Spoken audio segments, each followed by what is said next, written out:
Imagine this.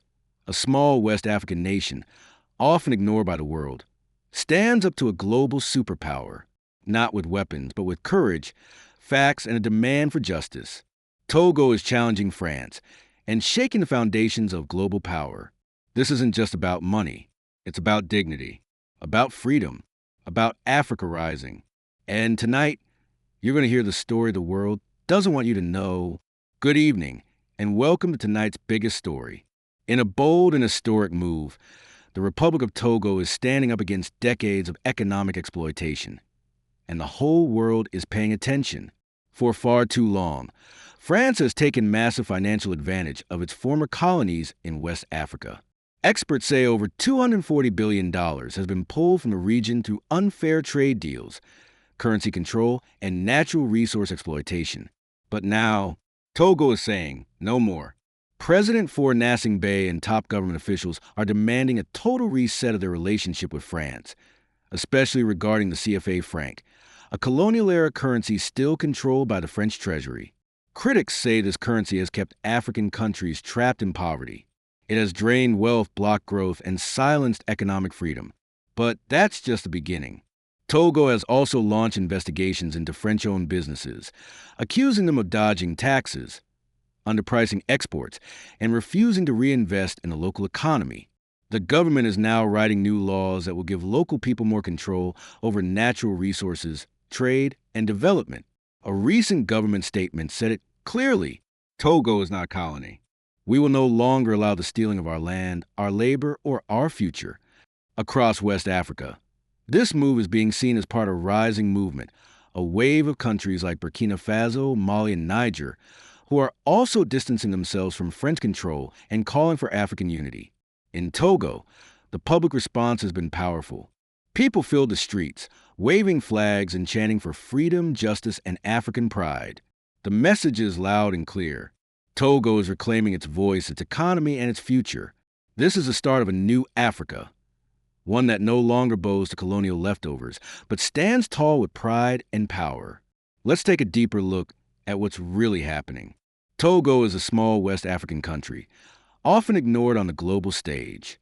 But now, it's challenging France, a powerful nation with nuclear weapons, a seat on the UN Security Council, and a long, controlling history in Africa.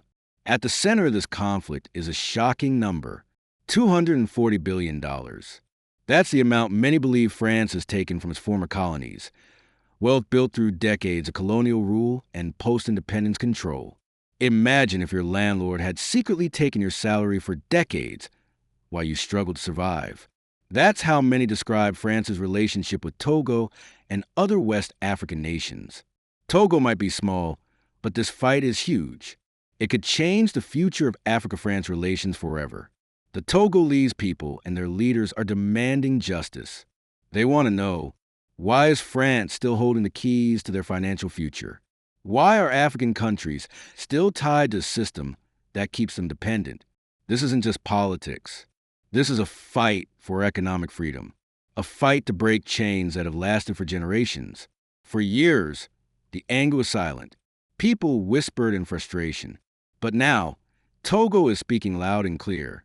They're calling out France, not for military control, but for modern-day economic colonialism, using banks instead of armies, using money instead of bullets. It's a bold, risky move, like David standing up to a financial Goliath. But this is bigger than Togo. This is about all of Africa. Africa is rich in resources, yet poor in power. That $240 billion isn't just a number. It's schools never built, hospitals never opened, children never educated. Togo is demanding that this injustice be acknowledged and corrected, and the world is watching. To understand Togo's anger, we must go back to the past. After World War I, Togo was divided between Britain and France. The French part later became modern Togo. But when independence came in 1960, it wasn't complete.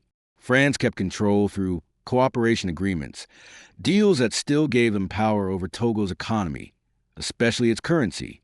Togo got a flag, but France kept the money. This is where the CFA franc comes in, a currency created by France in the 1940s, still used by 14 African countries today. Here's the catch. These nations are required to deposit half of their foreign currency reserves into French treasury. France then invests this money, making profit from African nation savings, while those same nations must sometimes borrow their own money back, with interest. Imagine giving your full paycheck to a friend for safekeeping, then having to pay them just to access your own money. That's how this system works. And France gets more than money. It gets first access to African resources, uranium, oil, phosphates, and more. This system was designed to benefit France, and it worked for France. But now, Togo is fighting back. They want to break this cycle. They want true independence, not just political, but economic. Young Togolese citizens are also rising. They're protesting. They're organizing online. They're demanding that their country's wealth stays in their hands.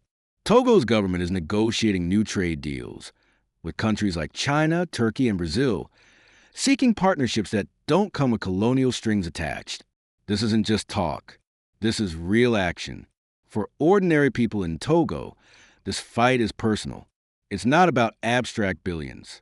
It's about hospitals that can't be built, water that isn't clean, jobs that don't exist. Farmers work hard, but currency manipulation and low export prices keep them poor.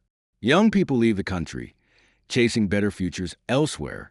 Togo wants to build a country where people want to stay, where they can dream, build, and thrive. This isn't just national pride. It's about real improvements in people's lives. Better schools, more jobs, safer roads. If Togo succeeds, it can inspire millions across Africa. And France is nervous, because if Togo wins, others may follow. Countries like Senegal and Ivory Coast, who also suffer from the same financial system, might rise too. This could be a chain reaction, a real African awakening.